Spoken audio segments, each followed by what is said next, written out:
business exclusive. Brad Garlinghouse has that title. And, let me just say up front, you're an instant billionaire here over the past year, aren't you, because of this Ripple?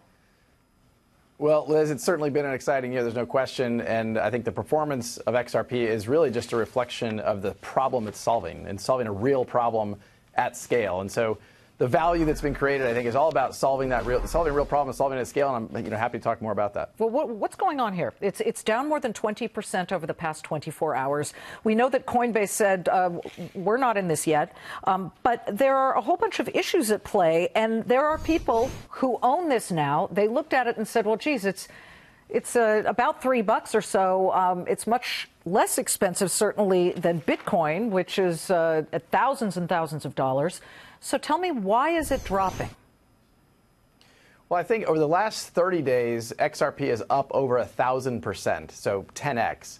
And so I think what you're seeing is, there is a lot of volatility in the digital asset market broadly, and certainly that's true in the Bitcoin market. It's been true for XRP.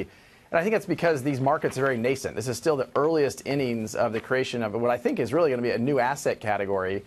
And that asset category, I'll keep going back to, it's about real utility solving a real problem. For Ripple, that's using XRP to solve a global payments problem. There's literally $27 trillion of money parked around the world between banks in order for them to settle payments between themselves.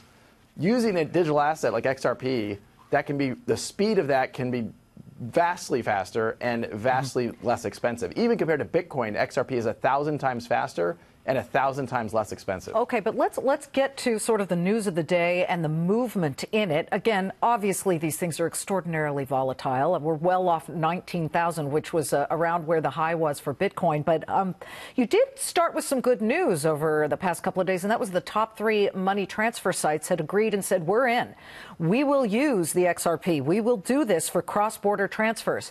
Can you reveal the 3 names of these money transfer companies that have partnered with you guys? Unlike, I think, some in the crypto community, Ripple has really been very proactive in working with financial institutions, okay, working but the with names, banks, working with payment providers, I think that would help if you were sort of transparent about the names.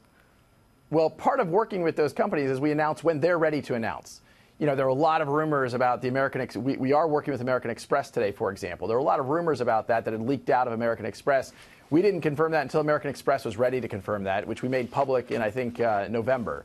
So we've publicly shared we are working with 3 out of the 5 largest in the world. We'll publicly, make those announcements with those customers when they're ready. Are you concerned about the frantic froth around everything related to the word Bitcoin, the word blockchain? We're thinking of just a couple of weeks ago when a beverage company called Long Island Iced Tea Company just announced to the market, we're changing our name, we're changing, and I think the ticker changed in the last 24 hours, to blockchain, something related to blockchain. We're going into looking at blockchain as an opportunity. That stock, now, what used to be LTEA, Long Island Iced Tea, is now LBCC. I'm assuming the B and the CC have to do with blockchain, is down 20% today. And people have woken up and said, wait a minute, there wasn't really a meaningful change. Does that harm what you feel is a legitimate, and as you say, we're in the incipient early stages of something that could be very valuable?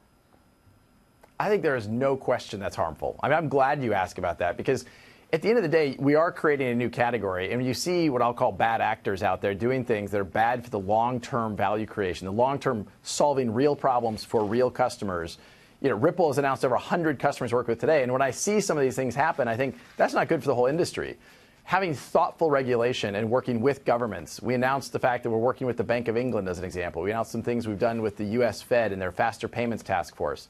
We're going to keep working with the system because I think the early days of Bitcoin were all about down with government and down with banks. Ripple has been, look, governments aren't going away, banks aren't going away. Let's work with the system to dramatically improve the way and reduce the friction for how money moves globally.